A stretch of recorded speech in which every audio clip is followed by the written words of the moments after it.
কালীপ্রসাদ ভয়ে চিৎকার করে উঠল। আমি বলে উঠলাম, সামলে। জন্তুটা চণ্ডিকা প্রসাদের পায়ে দাঁত বসিয়ে গেল। অস্ফুট আর্তনাদ করে সরে গেলেন তিনি। প্রায় সঙ্গে সঙ্গে অবিরাম সবলে লাঠি দিয়ে আঘাত করল প্রাণীটার মাথায়। শূন্য মাটিতে হাড়ি ফেটে যাওয়ার মতো ফটাস করে শব্দ হলো। নিঃশব্দে জন্তুটা কাত হয়ে পড়ে গেল একপাশে। এরপরে কি ঘটল জানতে হলে শুনুন আজকের আমাদের বিশেষ নিবেদন তারানাথ তান্ত্রিক এবং চণ্ডিকা প্রসাদের বাড়ির ভৌতিক ঘটনা। রচনা করেছেন তারাদাস বন্দ্যোপাধ্যায়।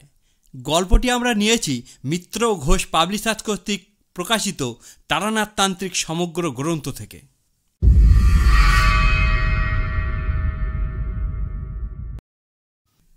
তারানাথ ভালো গল্প বলতে পারলেও খুব মিশুকে লোক ছিল না।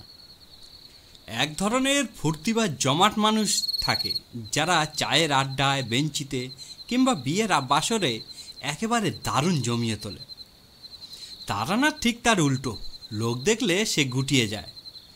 বিশেষ করে নিজের কথা সে কিছুতেই বলতে চায় না। কিন্তু আমাদের সহানুভূতির ছোঁয়ায় তারানাথের বন্ধ মনের দরজা অনেকখানি খুলে গিয়েছিল। অবশ্য সেটা কেবল আমাদের কাছেই। ইদানিং হাত দেখানো বা কষ্টি বিচারের খদ্দের প্রায় নেই বললেই চলে। বন্ধুও কেউ নেই। সারাদিন একাকিত্ব ভোগ করার পর মাঝে মাঝে বিকেলের দিকে আমরা হাজির হলে তারানাথের মুখ উজ্জ্বল হয়ে উঠত। মানুষটা গল্পের খনি। আমরা নানাভাবে খুঁচিয়ে তার কাছে গল্প আদায় করতাম। তার মতের বিরোধিতা করলে তারানাথ রেগে যেত। আমি আর কিশোরী গল্পের লোভে হঠাৎ তার কথার মাঝখানে হো করে হেসে উঠে বলতাম, বাহ, তা কখনো হয়? তারানাথ চটে গিয়ে বলতো, হয় না। এই শোনো তবে। একটা নতুন গল্প শুরু হয়ে যেত।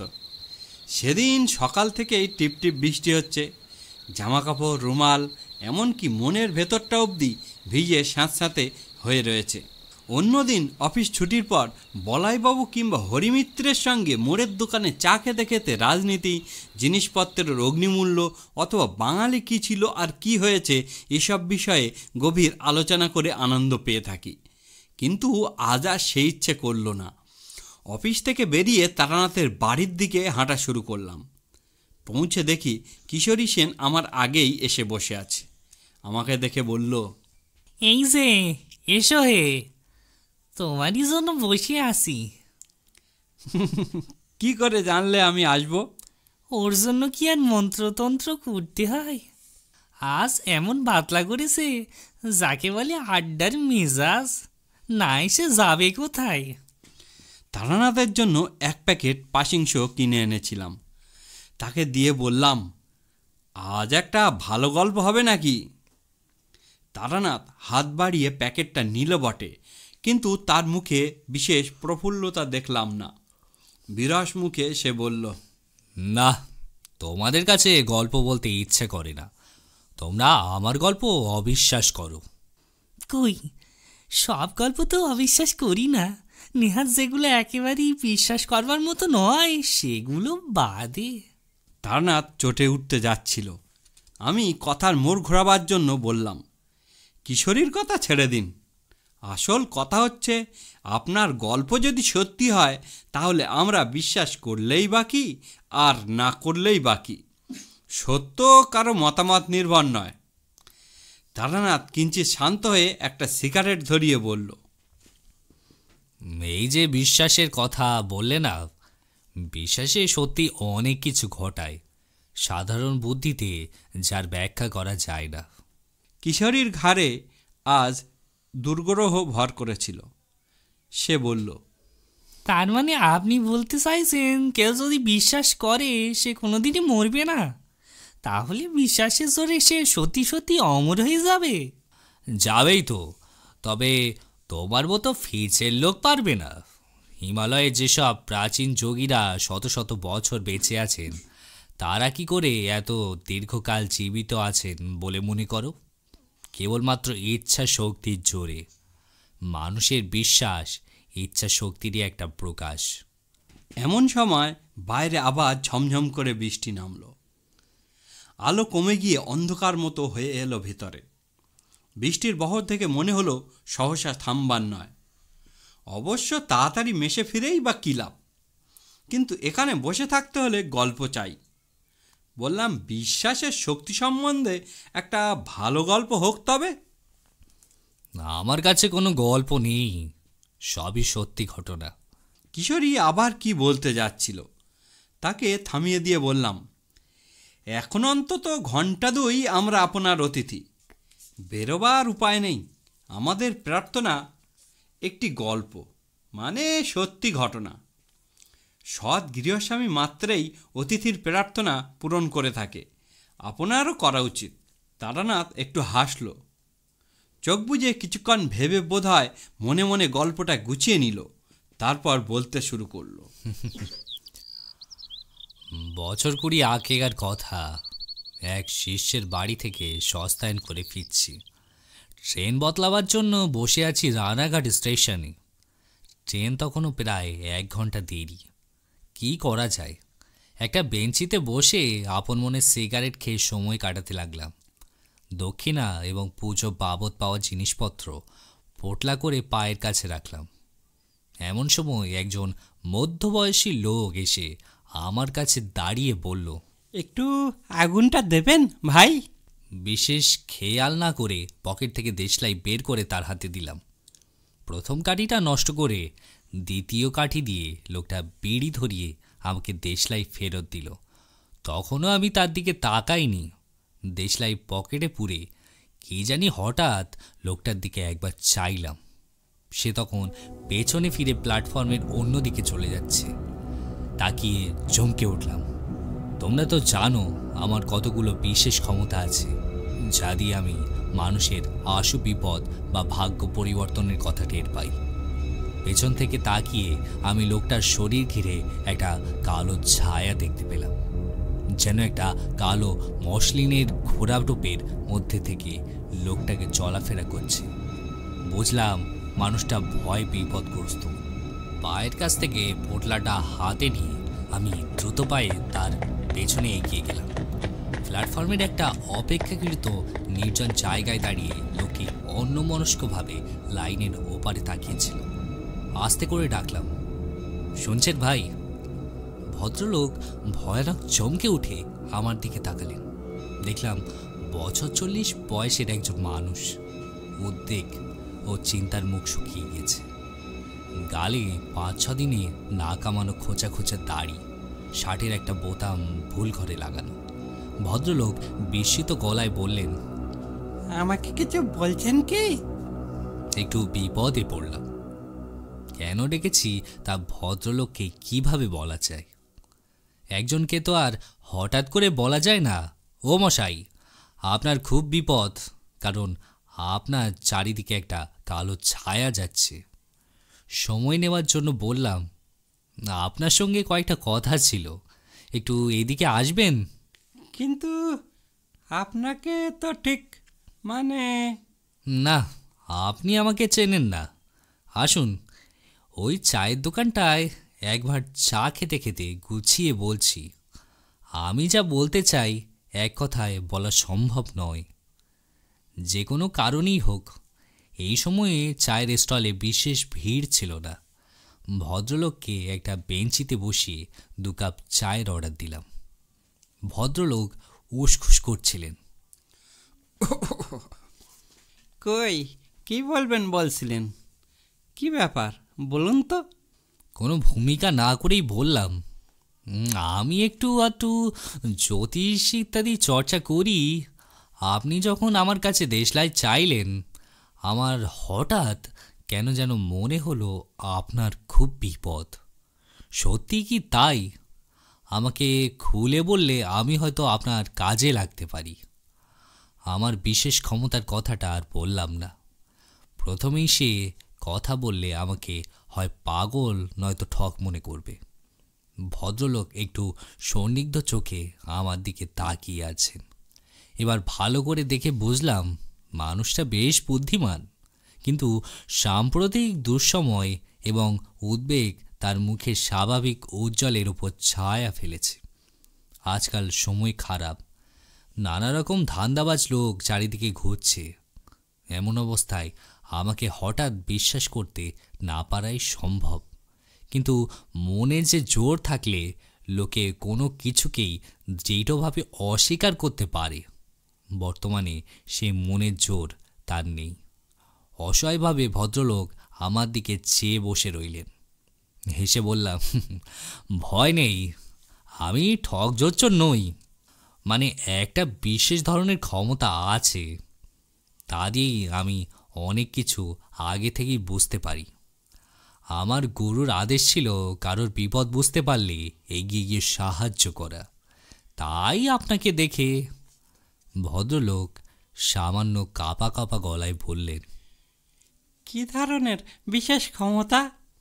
বললাম, এই যেমন ধরুন, আপনাকে দেখে বুঝতে পারছি আপনার জন্ম চৈত্র মাসে 7 থেকে 10 তারিখের মধ্যে। আপনার নামের আদ্যক্ষর ক।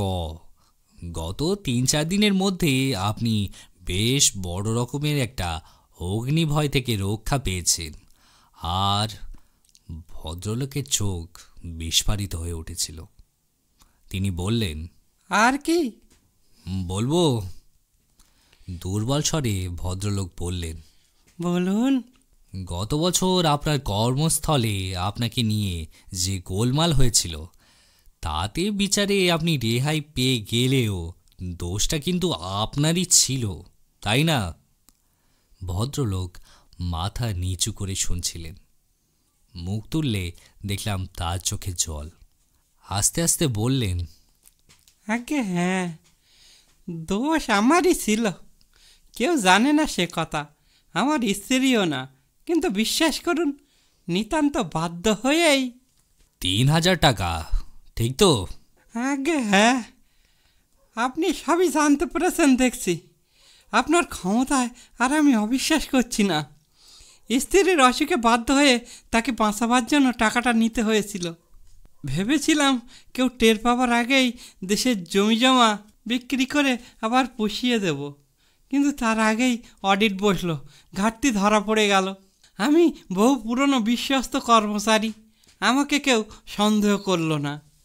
অন্য কারো ঘরে দোষ পড়লে হয়তো আমি এগিয়ে গিয়ে অপরাধ স্বীকার করে নিতাম, কিন্তু তাও হলো না। যথেষ্ট প্রমাণের অভাবে টাকাটা বাজে খরচের খাতে লিখে রাখা হলো। তারপর ভদ্রলোক আমার দিকে পূর্ণ দৃষ্টিতে তাকিয়ে বললেন, ওহ, আপনার কাছে সব স্বীকার করে যেন বাঁচলাম।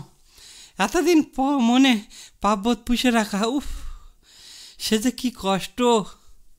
ধুতির খুঁটে মুখ মুছে আবার বললেন, হ্যাঁ, গত পরশুদিন আগুনের হাত থেকে বেঁচেছি বটে। আমার স্ত্রীর পুত্র বর্তমানে দেশের বাড়িতে রয়েছে, যেখানে আমি এখন যাচ্ছি। নিজে রান্না করে খাওয়ার অভ্যেস নেই কোনো কালে। হোটেলে খেলে আমার শরীর খারাপ হয়। তাই যা হোক, ভাতে ভাত দুটো কটা ফুটিয়ে নেব বলে স্টোভ জেলে চাল বের করে পিছনে ফিরেছি, আর মশাই ধুতিতে লেগে গিয়েছে আগুন। কি ভাগ্য, সেই সময় আমার এক বন্ধু এসে হাজির আড্ডা দিতে। সে বিছানার মোটা চাদর চেপে ধরে আগুন নেভায়। তাও দেখুন না কতখানি পুড়ে গিয়েছে। ডান পায়ের থেকে কাপড় সরিয়ে নিতেই দেখলাম পায়ের গুলি থেকে উড়ুর পেছন অবধি ভেজা নেকড়ার ফেটি বাঁধা। বললেন, নারকেল তেলের পট্টি বেঁধে রেখেছি। চায়ের দোকানে ছেলেটা এসে শূন্য কাপ দুটো নিয়ে গেল। তাকে বললাম আরও 2 কাপ চা দিতে। সিগারেটের প্যাকেট বের করে নিচে ধরালাম, ভদ্রলোককেও দিলাম। সিগারেটের গোটা কয়েক লম্বা টান দিয়ে তিনি বললেন, আমার নাম কালীপ্রসাদ মিত্র। খুলনার বিখ্যাত মিত্রদের কথা হয়তো শুনে থাকবেন। আমরা তাদেরই বংশধর। অবশ্য 50-60 বছর হলো খুলনার সঙ্গে আমাদের আর কোনো যোগাযোগ নেই। ঠাকুরদা কর্ম উপলক্ষে এদিকে চলে আসেন, সেই থেকেই আর কখনো দেশে ফিরে যাওয়া হয়নি। আবার চা এলো। গরম চায়ে চুমুক দিয়ে কালীপ্রসন্ন বললেন, নদিয়া জেলার উত্তর প্রান্তে কিছু ভূসম্পত্তি কিনে ঠাকুরদা বসবাস শুরু করেন। ব্যবসা করতেন কলকাতায়, মাঝে মাঝে গ্রামে এসে থাকতেন। তিনি ছাড়া বাড়ির লোকজন গ্রামেই থাকতো। বন্দরে যেসব জাহাজ এসে ভেড়ে তাতে কাঁচা আনাজ যোগান দেওয়ার ব্যবসা করতেন ঠাকুরদা। বিলক্ষণ 2 পয়সা করেছিলেন, কিন্তু বহু প্রতিদ্বন্দ্বী জোটায় তার জীবদ্দশাতেই সে ব্যবসা নষ্ট হয়ে যায়। চেনাশুনো কাকে ধরে যেন বাবাকে এক সাহেবি ফার্মে চাকরিতে ঢুকিয়ে দেন ঠাকুরদা। বাবা অবসর গ্রহণ করার পর সেই চাকরি আমি পেয়েছি। কতদিন বাবা রিটায়ার করেছেন? তা বছর করি তো বটেই। বাবার বয়স এখন প্রায় 80, কিন্তু বেশ ভালো স্বাস্থ্য, অসুখ বিসুখ কিছুই নেই, কেবল চোখে একটু কম দেখেন। যা হোক, যা বলেছিলেন বলেছেন। চায়ে শেষ চুমুক দিয়ে পেয়ালাটা নামিয়ে রেখে কালীপ্রসাদ বলতে শুরু করলেন। জ্ঞাতিদের শত্রুতায় ঠাকুরদাকে খুলনা ছেড়ে আসতে হয়েছিল। আসবার সময় দেশের সম্পত্তি বিশেষ কিছু আনতে পারেননি। নগদ টাকা সামান্য যা ছিল তাই দিয়েই কলকাতায় ব্যবসা শুরু করেন। কেবল প্রাণের চেয়েও প্রিয় একটি জিনিস বয়ে নিয়ে আসেন। কী জিনিস? একটি অষ্টধাতুর তৈরি কালী মূর্তি, আমাদের গৃহদেবী। 4-5 পুরুষ ধরে এই মূর্তি আমাদের পরিবারে পুজো পেয়ে আসছে। ঠাকুরদার বাবা, আমার প্রপিতামহ, তিনি ছিলেন তন্ত্র সাধক। আজীবন সাধনা করে তন্ত্রের বিভিন্ন শাখায় সিদ্ধিলাভ করেছিলেন বলে শোনা যায়। তার জীবনের শেষ দিকে একবার গ্রহণ নক্ষত্রের কী এক বিচিত্র সংস্থান এবং অমাবস্যা একসঙ্গে পড়ে। তেমন যোগ নাকি 100 বছরেও একটা আসে না। সেই বিশেষ অমাবস্যার রাত্রিরে আমার প্রপিতামহ সারা রাত জেগে তন্ত্রের এক গুরু প্রক্রিয়া সাধন করেন। শেষ রাত্রে হোমকুণ্ডে পুণ্যাহুতি দিয়ে একটা গোল লোহার কৌটোয় পুজোর উপাচার রেখে কি একটা জিনিস পুরে কৌটোটা প্রপিতামহীর হাতে দিয়ে বলেন, এই নাও, রাখো, এ যা করে দিয়ে গেলাম আমাদের বংশে হঠাৎ কারো কোনো বিপদ হবে না। সত্যিই তারপর থেকে আজ পর্যন্ত এই কৌটোটা আমাদের সব আপদে বিপদে রক্ষা করে এসেছে। কারো অসুখ বিসুখ হলে এই মা কালীর কৌটো তার মাথায় বুকে ঠেকিয়ে দিলে সে ভালো হয়ে ওঠে। ডাক্তার জবাব দিয়ে গিয়েছে এমন মরণাপন্ন রোগীকেও মা কালীর কৌটোর প্রভাবে সেরে যেতে দেখেছি। সেও না হয় কাকতালীয়, কিন্তু একবার কৌটোর মহিমা নিয়ে উপহাস করায় বাবা সাপুরেদের সদ্যধারা বিষাক্ত গোখরোশ সাপের সামনে কৌটোটা ধরেন। ছোটোবেলার ঘটনা হলে আমার পরিষ্কার মনে আছে, সাপটা সঙ্গে সঙ্গে মাথা নিচু করে গুটিয়ে এতটুকু হয়ে পড়ে রইল, জোকের মুখে নুন পড়লে যেমন হয়। এটা কিন্তু দ্রব্যগুণ হতে পারে। কালীপ্রসাদ আমার দিকে তাকিয়ে বললেন, ঠিক, দ্রব্যগুণে সাপ বশীভূত হয়, কিন্তু লোহার কৌটো ফুটো করে দ্রব্যগুণ বের করে কি করে বলতে পারেন? যথার্থ কথা, বললাম, বলে যান। যাই হোক, বিগত 3 পুরুষ ধরে আমাদের পরিবারের ভালো মন্দর ব্যাপারে আমরা মা কালীর কৌটার উপর নির্ভর করে থাকি। তবু তো আমি আধুনিক লোক, বাস করি আধুনিক কলকাতায়। আমার বিশ্বাস হয়তো অতটা দৃঢ় নয়, কিন্তু বাবা প্রাচীন মানুষ, ডাক্তার উকিলের চেয়ে এই কৌটোর উপর তার নির্ভরতা বেশি। মাস 4 আগে কলকাতার বাসায় আমার বড় ছেলের খুব অসুখ হয়, ছেলে মরণাপন্ন হয়ে পড়ে। সেই সময়ে আবার আমার অফিসে অডিট বসেছে, টাকাটার বিষয় নিয়ে হইচই হচ্ছে। ভেতরে বাইরে আমি তখন খুব বিপন্ন। টাকার ব্যাপার বাবা জানতেন না, কিন্তু নাতনির অসুখের খবর পেয়ে আমার এক খুড়তুতো ভাইয়ের হাত দিয়ে মা কালীর কৌটো কলকাতায় আমার কাছে পাঠিয়ে দেন। কৌটোর মহিমাতেই কিনা জানি না আমার ছেলেটি সেরে ওঠে, অফিসের গোলমালও মিটে যায়। কিছু মনে করবেন না, আমাকে আর একটা সিগারেট দেবেন? সিগারেট ধরিয়ে ঘন ঘন টান দিতে প্রায় অর্ধেক করে আনবার পর কালীপ্রসাদ আবার বলতে শুরু করলেন, এতদিন মা কালীর কৌটো কলকাতার আমার কাছেই ছিল। হঠাৎ দিন 2 আগে বাবার এক জরুরি চিঠি পেলাম। সে এক অদ্ভুত চিঠি। ছেলে বউকে কদিন আগেই বাবার দেখাশোনা করার জন্য দেশে পাঠিয়ে দিয়ে এসেছিলাম। এখন চিঠি পেয়ে আমিও চলেছি, কৌটাটাও সঙ্গে নিয়ে যাচ্ছি। চিঠিটা অদ্ভুত বলছেন কেন? কি আছে চিঠিতে? উত্তরে কালীপ্রসাদ কাঁধে ছোলা থেকে একটা খাম বের করে আমার হাতে দিয়ে বললেন, নিজেই পড়ে দেখুন। বয়স্ক মানুষের ঈষৎ কম্পিত হস্তাক্ষরে লেখা চিঠি। স্নেহের কালীপ্রসাদ, আশা করি মঙ্গলময় কৃপায় কুশলেই আছো। এক বিচিত্র ঘটনার সম্মুখীন হইয়া তোমাকে এই পত্র দিতেছি। আজ কয়েকদিন হইল আমাদের বাটিতে নানা অলৌকিক এবং ভৌতিক উপদ্রব আরম্ভ হইয়াছে। ইহার কারণ বা কিভাবে নিরসন হইবে কিছুই বুঝিতে পারিতেছি না। যা হোক, পত্র পাওয়া মাত্র তুমি ছুটি লইয়া দেশে আসিবে। গত 4-5 মাস যাবৎ মা কালীর কৌটা তোমার কলিকাতার বাসায় রইয়াছে। আসিবার সময় উহা সঙ্গে আনিতে ভুলিবা না। সম্ভবত উহা না থাকাতেই এই উপদ্রব। এই পত্রকে তার মনে করিয়া অবিলম্বে রওনা হইবে। আশীর্বাদ রইও, ইতি চণ্ডিকা প্রসাদ মিত্র। পড়া শেষ করে চিঠিটা কালীপ্রসাদকে ফেরত দিলাম। ভদ্রলোক জিজ্ঞাসা করলেন, কি বুঝলেন? হ্যাঁ, রহস্যময় চিঠি বটে। কি অলৌকিক ব্যাপার কিছু আন্দাজ করতে পারেন? তা কি বলা যায়? সে তো কত কিছুই হতে পারে। আগে কখনোই আপনাদের বাড়িতে এরকম কিছু হয়েছে? কখনো না। বেলা পড়ে আসছে, আমার ট্রেন আসবার সময় হলো। কালীপ্রসাদ দাঁত দিয়ে নিচে ঠোঁট কামড়ে ধরে কি যেন ভাবছেন। যাক, আমার আর কি করবার আছে। পোটলাটা হাতে নিয়ে বেঞ্চি থেকে উঠে দাঁড়ালাম। বললাম, আসি তাহলে, সাবধানে থাকবেন। কালীপ্রসাদ কেমন যেন হতাশ আর ভীত গলায় বললেন, কিন্তু আমার কি হবে জানেন, আমার বড্ড ভয় করছে। বিপদে ঈশ্বরকে স্মরণ করবেন। একমাত্র তিনি সমস্ত ভয় থেকে মানুষকে মুক্ত করতে পারেন। কালীপ্রসাদের মুখ দেখে মনে হলো না যে আমার উপদেশে তিনি কিছুমাত্র ভরসা পেয়েছেন। অবশ্য সেজন্য তাকে দোষ দেওয়া সম্ভব না। ঈশ্বর অদৃশ্য, আড়ম্বর করে তার পুজো দেওয়া যায়, কিন্তু জীবনের সমস্ত ক্ষেত্রে তার উপর সম্পূর্ণ নির্ভর করা একটা উচ্চ স্তরের সাধনা। সে সাধনায় কালীপ্রসাদ এখনও সিদ্ধিলাভ করেনি। কিন্তু আমি আর কি করব?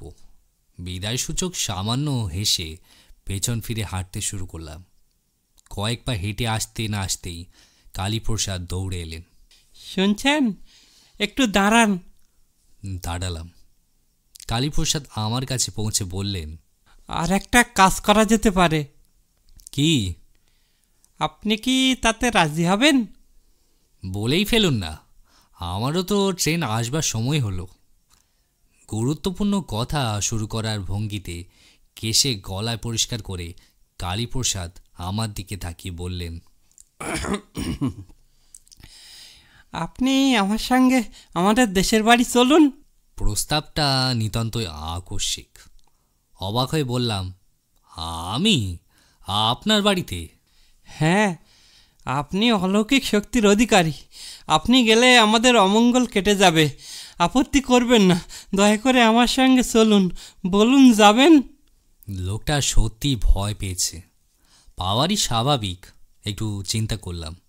বাড়িতে এমন কিছু বলে আসিনি যে তাড়াতাড়ি ফিরব।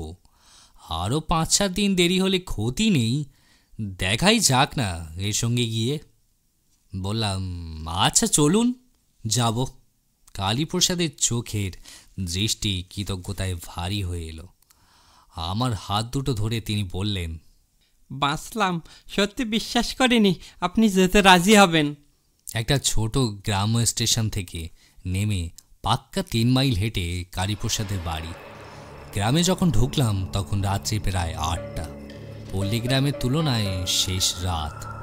কৃষ্ণপক্ষের সম্মুখ অন্ধকার রাত্রির পঞ্চমী রাঙা চাঁদ পূব দিগন্তের নিচে থেকে চালতে গাছের পেছন দিয়ে একটা অলৌকিক গোলকের মতো উঠে আসছে।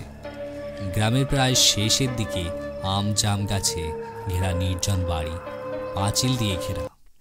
সদর দরজায় সেকল নাড়তে একটু বাদে দরজার ফাঁক দিয়ে লণ্ঠনের আলো দেখা গেল, কিন্তু কারোর সাড়া শব্দ নেই। যেন ভেতরে যে দাঁড়িয়ে সে সাহস করে দরজা খুলতে পারছে না। কালীপ্রসাদ হেঁকে বললেন, অভিরাম নাকি? দরজা খোল। কে বাবু? ব্যস্ত হয়ে যে লোকটি দরজা খুলে দিল তার বয়স 60 ছাড়িয়েছে। মাথায় কাঁচা পাকা চুল, পরনে খাটো ধুতি, খালি গা। তার সরল মুখে বিশ্বস্ততার ছাপ। কালীপ্রসাদ বললেন, ঠাকুরমশাই, এ হচ্ছে অভিরাম, পুরনো লোক, আমাকে কোলে করেছে ছোটবেলায়। দরজা খুলছিলে না কেন রে? অভিরামের সরল মুখে ভয়ের চিহ্ন ফুটে উঠল। সে বলল, বাবু, বাড়িতে যা কাণ্ড, দরজা হঠাৎ খুলতে সাহস হয় না। কেন, কি হচ্ছে বাড়িতে? এর উত্তর অভিরামের দিতে হলো না। আমাদের পেছনে আমবাগানে অন্ধকারের মধ্যে গাছের পাতার সরসর শব্দ উঠল, যেন গাছের একটা ডাল ধরে কেউ খুব জোরে ঝাঁকাচ্ছে। আমরা দুজন অবাক হয়ে সেদিকে ফিরে তাকাতেই অভিরাম বলল, ওই আবার শুরু হলো, দেখছেন তো, নানান উপদ্রব। সত্যি? কিসে নাড়াচ্ছে? এত মোটা ডালটা মানুষের পক্ষে সম্ভব নয়। তাহলে সাঁই করে কি একটা জিনিস গাছের ওপর থেকে আমাদের দিকে ছুটে এলো? সহজাত সংস্কারের বশে কালীপ্রসাদ কোমর থেকে শরীর সামনে একটু ঝুঁকিয়ে ফেলেছিলেন। জিনিসটা ঠপ করে পাঁচিলে লেগে মাটিতে পড়ে গেল, নইলে এই আঘাতেই কালীপ্রসাদের পঞ্চত্ব প্রাপ্তি ঘটত। লণ্ঠনের স্নান ঘোলাটে আলোয় দেখলাম মাটিতে পড়ে আছে একটা 10 ওজনের পাথরের টুকরো। বললাম, আপনারা দুজনে ভেতরে চলে যান, বাড়িতে টর্চ আছে? আগে না। কেন? আমি একবার ওই গাছের কাছে যাব। দাও হে অভিরাম, তোমার লণ্ঠনটাই দাও। কালীপ্রসাদ বিচলিত হয়ে বললেন, না না, একা যাবেন না, দেখলেন তো। আমার কিছু হবে না, আপনি ভেতরে যান। আমি জানতাম মধুসুন্দরী দেবীর কৃপায় কোনো নিম্ন শ্রেণীর প্রেত আমার কোনো ক্ষতি করতে পারবে না। পাথরটা কালীপ্রসাদকে লক্ষ্য করেই নিক্ষিপ্ত করেছিলেন, আমাকে নয়। লণ্ঠন হাতে বাগানের মধ্যে গিয়ে দাঁড়ালাম। চারিদিক নিঝুম, কোথাও গাছের একটি পাতা অবধি নড়ছে না।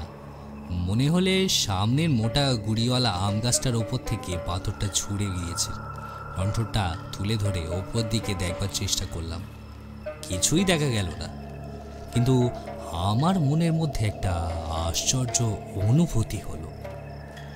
মনের একেবারে গভীরে হঠাৎ যেন কি একটা কল বিগড়ে গেল। আমার হাত পা অবশ হয়ে আসছে, সজ্ঞান চৈতন্য নিভে আসতে চাইছে তেলহীন প্রদীপের মতো। আর আমি যেন এক পাও হাঁটতে পারব না। সমস্ত দেহে মনে কি অস্বস্তি, সে ভাষায় বোঝানো যাবে না। নিজের ক্ষমতার ওপর অগাধ বিশ্বাস নিয়ে একা এখানে এসেছিলাম। এবার আমার আকস্মাৎ ভয় করতে লাগলো। মৃত্যু ভয় নয়, যে কোনো কারণই হোক, সে ভয় আমার কোনো দিনই নেই। কোনো অজানা শক্তির মুখোমুখি হতে গেলে যে ভয় হয়, সেই রকম বিশ্রী একটা গন্ধে ভরে গিয়েছে চারিদিক। প্রতি নিঃশ্বাসে গন্ধ একেবারে ফুসফুসের ভেতর অবধি চলে গিয়ে যেন শরীরকে অপবিত্র করে দিচ্ছে। মনকে স্থির করে আমি মধুসুন্দরী দেবীর ধ্যান মন্ত্র আবৃত্তি করতে লাগলাম।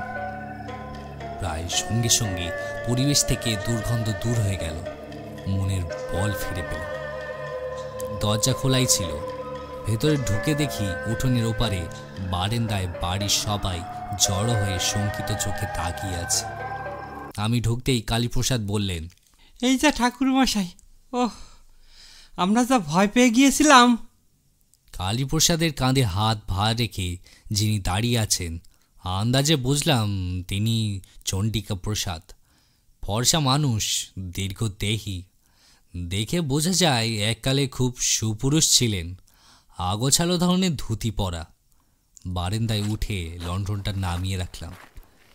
চণ্ডিকা প্রসাদ এদিকে এসে বললেন, কালী আমাকে এতক্ষণ আপনার কথা বলছিল। আপনি যে কষ্ট করে এসেছেন। ও কথা বলবেন না, আপনি আমার বাবার বয়সী। চণ্ডিকা প্রসাদ আমার হাত দুটো ধরে বললেন, তাতে কি, আপনি বর্ণশ্রেষ্ঠ সাধক মানুষ। আপনি এসেছেন, এবার আমার বাড়ির অমঙ্গল কেটে যাবে। কঠিন রোগীর বাড়ি বিলেত ফেরত ডাক্তার গেলে বাড়ির লোকে যেমন বলে, আমার যা সাধ্য আমি করব মিত্রমশাই, নইলে আমি আসতাম না। আমাদের বাড়িতে কেন এমন হচ্ছে কিন্তু বুঝতে পারছেন ঠাকুর মশাই? কিছু কিছু বুঝতে পারছি বই কি। কি কি বুঝছেন? এখন না, আগে আপনাদের কথা শুনে নি, তারপর বলবো। হ্যাঁ হ্যাঁ, চলুন, হাত মুখ ধুয়ে বসে সব শুনবেন। ওরে ও অভিরাম, ঠাকুর মশাইকে জল দে। দক্ষিণ থেকে বড় বড় জানালাওয়ালা একটা ঘরে আমার থাকবার ব্যবস্থা হয়েছিল। একটু সুস্থ হয়ে সেখানে বসে চণ্ডিকা প্রসাদের বিবরণ শুনলাম। চণ্ডিকা প্রসাদ বললেন, আমার জীবনে কখনো এমন অভিজ্ঞতা হয়নি ঠাকুর মশাই। দিন 15-20 আগে এক রাত্রিতে শুরু। খেতে বসেছি সবে, রাত 10টা কি 10:30 হবে। হঠাৎ বাইরে শশ করে একটা ঘূর্ণি হাওয়ার মতো বলল। আমরা অবাক, ঝড় বৃষ্টির সময় নয়, আকাশে মেঘ নেই, এমন বাতাস উঠল কোত্থেকে? সেই বাতাসের দাপটে রাজ্যের ধুলোবালি এসে আমার ভাতে পড়ল। মনটা যেন কেমন হয়ে গেল। আমরা সেকেলে মানুষ, লক্ষণ অলক্ষণ মানি, আর না খেয়ে পড়ে উঠলাম। সারা রাত ভালো ঘুম হলো না। বিছানার এপাশ ওপাশ করতে করতে রাত শেষ হয়ে গেল। সকালে উঠে গাড়ু হাতে বাগানে যাচ্ছি, দেখি সদর দরজার কাছে দুটো মরা পাখি পড়ে আছে। প্রথমে ভাবলাম গত রাত্রিতে যে বাতাস হয়েছিল তার ঝাপটায় বোধহয় মারা পড়েছে। ভালো করে লক্ষ্য করি দেখি তা নয়, কে যেন পাখি দুটোর ঘাড় মুচকে ঘুরিয়ে দিয়েছে। ঝড়ে তেমন হতে পারে না, বাড়ির সবাই দেখলে ভয় পাবে বলে তা হাতে করে মরা পাখি দুটোকে ঝুলিতে নিয়ে গিয়ে দূরে ফেলে দিয়ে এলাম। একটু দাম নিয়ে চণ্ডিকা প্রসাদ বললেন, এই শুরু হলো। মাঝে মধ্যেই উল্টো পাল্টা বাতাস দেয়, বাড়ির জিনিসপত্র হুড়মুড় করে পড়ে যায়, অদ্ভুত গোয়ানি শব্দ শোনা যায় বাড়ির চারপাশে। এসব কিন্তু আমার বাড়ির এবং চারদিকের কিছুটা জায়গায় ঘটে। পরে গ্রামের মধ্যে জিজ্ঞাসা করে দেখেছি, তারা ঝড় বাতাস কিছুই টের পায়নি। কেউ এমন হচ্ছে কিছুই বুঝতে পারছি না। কেন এমন হচ্ছে কিছুই বুঝতে পারছি না। আপনি কি বলেন ঠাকুরমশাই? চণ্ডিকা প্রসাদের দিকে তাকিয়ে বললাম, আপনার বাড়িতে কোনো প্রেতের উপদ্রব হচ্ছে না। অত্যন্ত যে অর্থে আমরা প্রেত কথাটা ব্যবহার করি সে অর্থে নয়। ভদ্রলোক অবাক হয়ে বললেন, তাহলে? ব্যাপারটা আপনাকে বোঝানো একটু কঠিন হবে। আমাদের এই মানুষের জগতের মতোই আরও বহু জীবলোক আমাদের চারিদিকে সর্বদাই বর্তমান। তার ঠিক ভূত বা প্রেত নয়, তারাও এক ধরনের জীব, হয়তো মানুষের চেয়ে অন্য রকম। তাদের মন, চিন্তা, আচার ব্যবহার সবই মানুষের থেকে আলাদা। আমাদের বিচারে হয়তো অমানসিক। সে জগতেই সমস্ত পদার্থই আমাদের কাছে অদৃশ্য ও অস্পর্শযোগ্য। বস্তুত এমনই স্থান অধিকার করেও এই দুই জগতে একে অপরের কাছে অস্তিত্বহীন। কিন্তু মাঝে মাঝে প্রাকৃতিক কোনো আশ্চর্য খেয়ালে এই ছায়া জগৎ আমাদের জগৎকে স্পর্শ করে। এখানে ঠিক তাই হয়েছে। আমরা কোনোভাবেই তাদের দুনিয়াতে ঢুকে পড়েছি। সেটা তাদের পছন্দ না হলে তাদের দোষ দেওয়া যায় না। যা ঘটতে দেখেছেন তা হচ্ছে আমাদের জগতিক বস্তুর ওপর তাদের মানসিক শক্তির ক্রিয়া। হয়তো তারা ভাবছে এইভাবেই ভয় দেখিয়ে তাদের জগৎ থেকে তারা আমাদের দূর করতে পারবে। বাড়িতে বেড়াল কুকুর ঢুকলে আমরা যেমন ঠেঙিয়ে তাড়াই, আর কি। পার্থক্য এই যে এক্ষেত্রে এসবে কোনো কাজ হবে না। পরিবেশে আর একটা বড় রকমের ঝাঁকুনি লাগলে দুটো জগৎ আবার বিচ্ছিন্ন হয়ে যাবে, তার আগে নয়। আমি থামতে চণ্ডিকা প্রসাদ কিছুক্ষণ স্তব্ধ হয়ে বসে রইলেন। তারপর বললেন, এসব আপনি জানলেন কেমন করে? খুলে বললে বিস্তর কথা বলতে হয়, ইচ্ছে করছিল না। সংক্ষেপে বললাম, আমি জানতে পারি। ওই ঝাঁকানিটা না কি বললেন, সেটা কি করে দেওয়া যায়? সেটা আপনা আপনি হয়ে যেতে পারে। যেমন করে শুরু হয়েছিল, সস্তায়ন বা স্থান শুদ্ধি গোছের একটা হোমও করতে পারে। কিন্তু আপনাকে সত্য কথা বলে রাখা ভালো। এই ধরনের উপদ্রবের কথা গুরুদেবের কাছে শুনেছি মাত্র, নিজে দেখেছি এই প্রথম। এ বিষয়ে আমার বিশেষ কোনো অভিজ্ঞতা নেই। আমার হোমে কতদূর কাজ হবে জানি না। চণ্ডিকা প্রসাদ কি ভাবলেন, তারপর বললেন, তা হোক, আপনি হোমের আয়োজন করুন। আর একটা কথা, যদি কিছু মনে না করেন। না, বলুন। আপনার ওপরেই যদিও সব কিছু ছেড়ে দিচ্ছি, তবুও আমার নিজস্ব বিশ্বাসের জন্য কিছু যদি ক্রিয়াকলাপ করি তাহলে আপত্তি হবে না তো? না, আমার আপত্তি কি, করুন, আপনার যা ইচ্ছা। চণ্ডিকা প্রসাদের ছেলের দিকে তাকিয়ে বললেন, কালী, কৌটোটা এনেছিস তো? হ্যাঁ বাবা, এনে দেবো। নিয়ে আয়। কালীপ্রসাদ উঠে পাশের ঘর থেকে কালীর কৌটো এনে বাবার হাতে দিলেন। সেটা নিয়ে চণ্ডিকা প্রসাদ আমার দিকে তাকিয়ে বললেন, এটার কথা শুনেছেন বোধহয়? হ্যাঁ, কালীবাবু আসতে আসতে আমাকে বলেছেন। তাহলে তো আপনি সবই জানেন। এই কৌটোর উপর আমাদের সবার মনে একটা গভীর বিশ্বাস আছে আর কি। তবে বিশ্বাসটা অযৌক্তিক নয়, পরীক্ষিত সত্য। গ্রামে বসন্তর মরক লেগে হাহাকার পড়ে গিয়েছিল। এই কৌটো হাতে মা কালীর নাম করতে করতে বাড়ির চারদিক ঘুরে গণ্ডি কেটে দিয়েছিলাম। অর্ধেক গ্রাম সাফ হয়ে গিয়েছিল, কিন্তু আমাদের বাড়িতে অসুখ ঢোকেনি। আজও তাই করব ভাবছি। কৌটো নিয়ে বাড়ির চারধারে গণ্ডি কেটে দেব। আসবেন আমার সঙ্গে? কালী, তুইও আয়।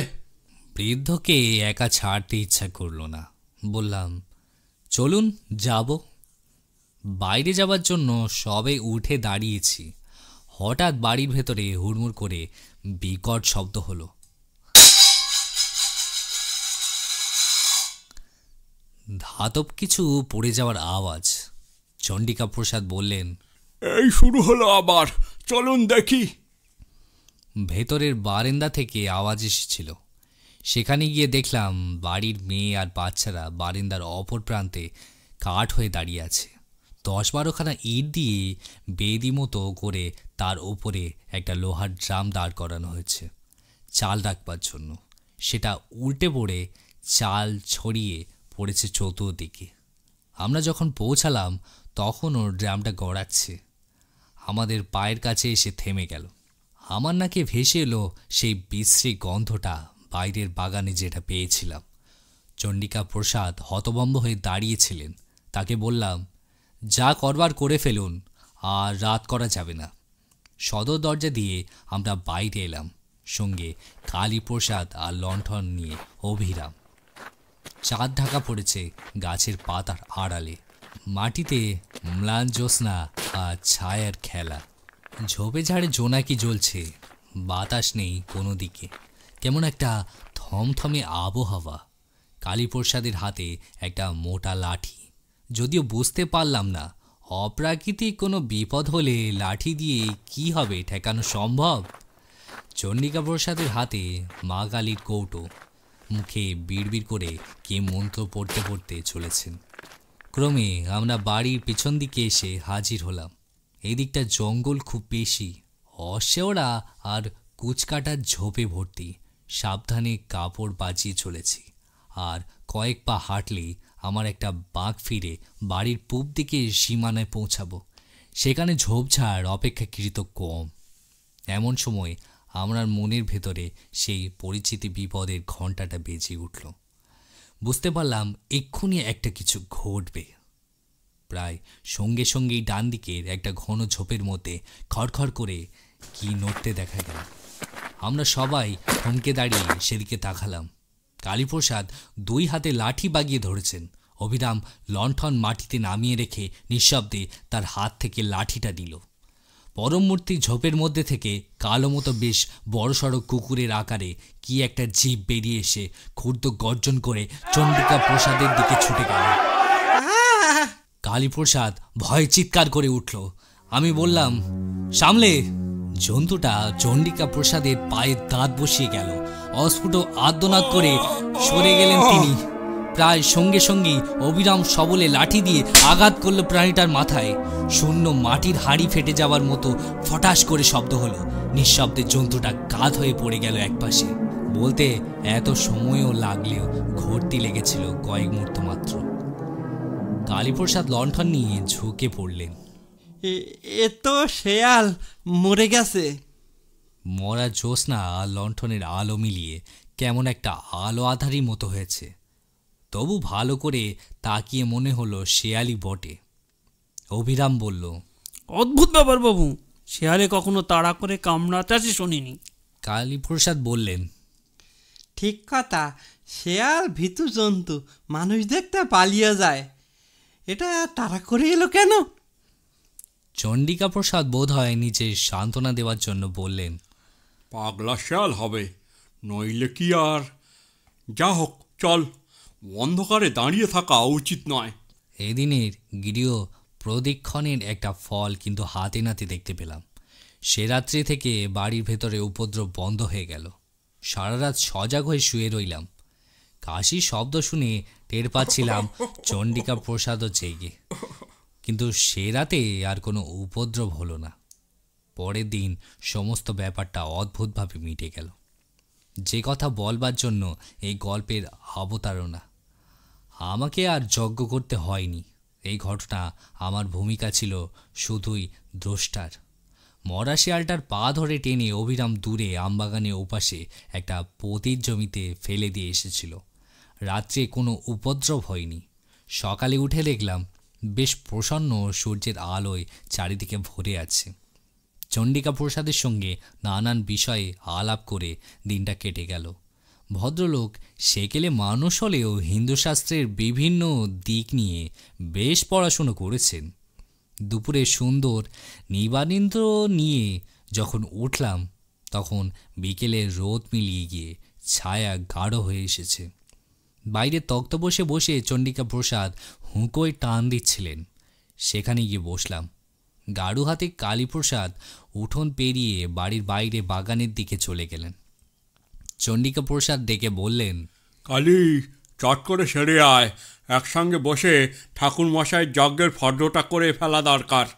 এই আসছি বলে কালীপ্রসাদ বেরিয়ে গেলেন। সকালের আলোচনায় খেই ধরে চণ্ডিকা প্রসাদ বললেন, হ্যাঁ, সকালে যে কথা হচ্ছিল, নিষ্ঠা এবং সদ্গুরুর আয়োজন আছে ঠিকই, কিন্তু মন্ত্রোচ্চারণের যথার্থতার উপরেই অনুষ্ঠানের সাফল্য নির্ভর করে। মন্ত্রের প্রত্যেক অক্ষরে একজন অধিষ্ঠাত্রী দেবী আছেন, সঠিক উচ্চারণ না হলে তারা কুপিত হন। বাড়ির ভেতর থেকে গরম ভাজা পরোটা আর আলু ভাজা এলো। খেতে খেতে গল্প চলল। যখন সন্ধ্যার উত্তরে অন্ধকার বেশ ঘন হয়ে উঠেছে, সে সময় অভিরাম এসে জিজ্ঞাসা করল, কর্তামশাই, ছোটবাবু কোথায়? মা ঠাকুরুন ডাকছেন। চণ্ডিকা প্রসাদ বললেন, কে? কালী তো? তাই তো, কালী ফেরেনি, সে কি? হঠাৎ আমারও খেয়াল হলো কালীপ্রসাদ ভক্ষণ হলো বাগানে গিয়েছেন বটে। ছোট বড় কোনো প্রাকৃতিক আহ্বানে সাড়া দিতেই এতক্ষণ লাগতে পারে না। দু এক মুহূর্তের ভেতরে ব্যাপারটা সামক উপলব্ধি করে আমরা লাফিয়ে উঠলাম। চণ্ডিকা প্রসাদ কেমন অবরুদ্ধ গলায় বললেন, অভিরাম, আলো আর লাঠি নিয়ে আয়, তাড়াতাড়ি। বাড়ি থেকে বেরোচ্ছি। চণ্ডিকা প্রসাদ বললেন, ওই ওই চা দাঁড়ান, এক্ষুনি আসছি। তিনি আবার বাড়ির মধ্যে ঢুকে গেলেন। মিনিট খানিক বাদে বেরিয়ে এলেন। বুঝলাম আমার আন্দাজই ঠিক ছিল। তার হাতে মা কালীর কৌটোটা। এইটা আনতেই তিনি ভেতরে গিয়েছিলেন। আমবাগানে পা দিয়েই বুঝতে পারলাম এই বাড়ির ওপর থেকে দুর্ভাগ্যর কালো ছায়া একেবারে মিলিয়ে যায়নি। সমস্ত পরিবেশ ছেয়ে আছে একটা বিকট গন্ধ। গতকাল এসে যেটা পেয়েছিলাম, বিকেলবেলা মনের মধ্যে যে প্রসন্নতা জেগে উঠেছিল তা কোথায় বিলীন হয়ে গেল। লণ্ঠন হাতে অভিরাম আগে আগেই চলে এসেছে। সে ডাকছে, ছোটবাবু গো! চণ্ডিকা প্রসাদ ডাকছেন, কালী! আমার বুক গুড়গুড় করছে। আজ সন্ধেটা ভালো নয়, একদমই ভালো নয়। একটা ঝোপের পেছনে উপর হয়ে পড়ে থাকা কালীপ্রসাদকে অভিরামী আগে দেখতে পেল। ছোটবাবু! বলে চিৎকার করে উঠে সে ছুটে গিয়ে কালীপ্রসাদের দেহের পাশে হাঁটু গেড়ে বসে কেঁদে উঠল। পর মুহূর্তে আমরাও পৌঁছে গেলাম। আমি শক্ত হয়ে চণ্ডিকা প্রসাদের হাত ধরে রেখেছি। বুঝতে পারছি তার সমস্ত শরীর ঠকঠক করে কাঁপছে। এই অবস্থায় সেটাই স্বাভাবিক। তার হাত ছেড়ে দিয়ে বললাম, দাঁড়ান একটু, এত বিচলিত হবেন না। নিচু হয়ে কালীপ্রসাদের নাড়ি দেখলাম। বুকে হাত দিয়ে স্পন্দন বোঝার চেষ্টা করলাম। নাড়ি ঠিক আছে, তবে মৃদু। সোজা হয়ে দাঁড়িয়ে বললাম, ভয় নেই, ইনি অজ্ঞান হয়ে গিয়েছেন। অবিরাম, চলো ধরাধরি করে একে বাড়ি নিয়ে যাই। আমরা অজ্ঞান কালীপ্রসাদের দেহ তোলবার জন্য নিচু হয়েছি। হঠাৎ ঠিক গতকালের মতো ঝোপের মধ্যে খসখস করে শব্দ হলো। কি যেন আমাদের দিকে আসছে, কিন্তু তার গতি কালকের চেয়ে ধীর। আমাদের ভয় চোখের দৃষ্টির সামনে ঝোপ ঠেলে বেরিয়ে এলো একটা শেয়াল। গতকাল যে শেয়ালটাকে অবিরাম মেরেছিল, প্রাণীটার মাথা দুপাক হয়ে আছে, ঘিলু বেরিয়ে গড়াচ্ছে ডান চোখের ওপর দিয়ে, অন্য চোখে মৃত নিষ্প্রাণ দৃষ্টি। প্রকট দ্রষ্টার ফাঁক দিয়ে জীবের আধখানা বেরিয়ে রয়েছে। সে এক অনৈসর্গিক বিভৎস দৃশ্য। ধীর কিন্তু অমোঘ গতিতে শেয়ালটা আমাদের দিকে এগিয়ে আসতে লাগলো। কোনো দিকে কোনো শব্দ নেই, গাছের পাতায় বাতাসের সামান্যতম মর্মর নেই। সমস্ত জগৎটাই অন্ধকারে চাদরে ঢাকা পড়ে আড়াল হয়ে গিয়েছে চেতনার কাছে। থাকবার মধ্যে কেবল সময়ে ওই সচল মৃতদেহটা। হঠাৎ অনুভব করলাম আমার পাশে চণ্ডিকা প্রসাদের নিঃশ্বাস দ্রুত হয়ে উঠেছে। তাকিয়ে দেখলাম তার বার্ধক্য কৃত্রিম চোখে কি এক আগুন জ্বলছে। মুখের ভঙ্গিতে ভয় নেই, আছে প্রবল ক্রোধ। তরিতে মা কালীর কৌটো হাতে নিয়ে সামনে ঝুঁকে পড়ে কৌটোটা বাড়িয়ে ধরে বললেন, থাম। সচল মৃতদেহ স্থাণু হয়ে গেল। আবার সোজা হয়ে দাঁড়িয়ে কৌটো শুদ্ধ হাত মাথার ওপর তুলে চিৎকার করে চণ্ডিকা প্রসাদ বললেন, মা কালীর নামে বলছি, আমার বাড়ির সব বিপদ দূর হয়ে যাক। যদি সৎকর্ম নিষ্ঠার সঙ্গে পালন করে থাকি, যদি সৎ কায়ষ্টের সন্তান হই, যদি জীবনে কোনো পুণ্য সঞ্চয় করে থাকি, তার সবটুকুর জন্য আদেশ করছি, যে অবদেবতারা আমার বাড়িতে ভর করেছে তারা এই মুহূর্তে দূর হয়ে যাক। আমার হাতে পবিত্র নির্মাল্যের এই কৌটো রয়েছে, দেখি তাদের কত শক্তি সাধ্য থাকে আমার ক্ষতি করে।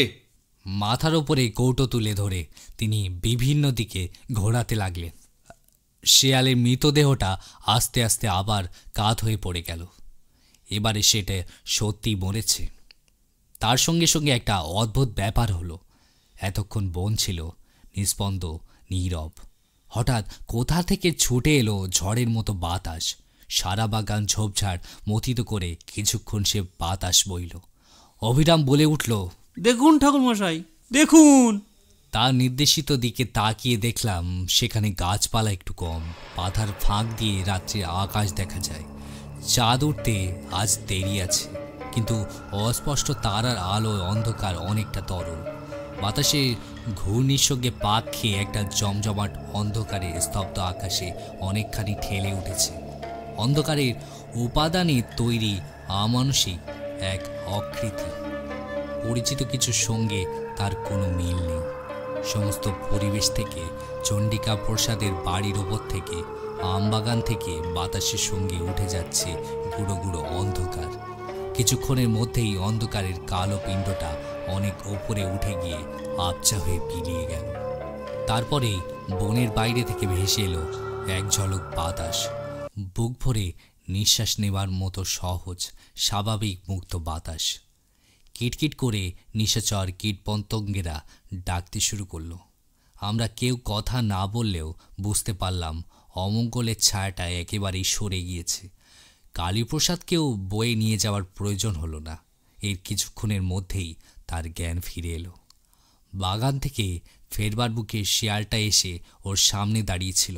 ভদ্রলোক স্নায়ুর ওপর এত চাপ সহ্য করতে পারেননি। ফেরবার সময় চণ্ডিকা প্রসাদ বললেন, দেখলেন আমার মা কালীর কৌটোর গুণ? সব ব্যাটাকে তাড়িয়ে দিলাম।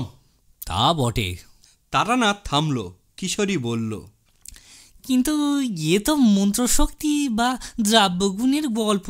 এতে বিশ্বাসের শ্রেষ্ঠত্ব কি প্রমাণিত হয়? তারানাথ আবার বলল, হয়। পরের দিন নির্জনে বসে কালীপ্রসাদের সঙ্গে গল্প করছিলাম।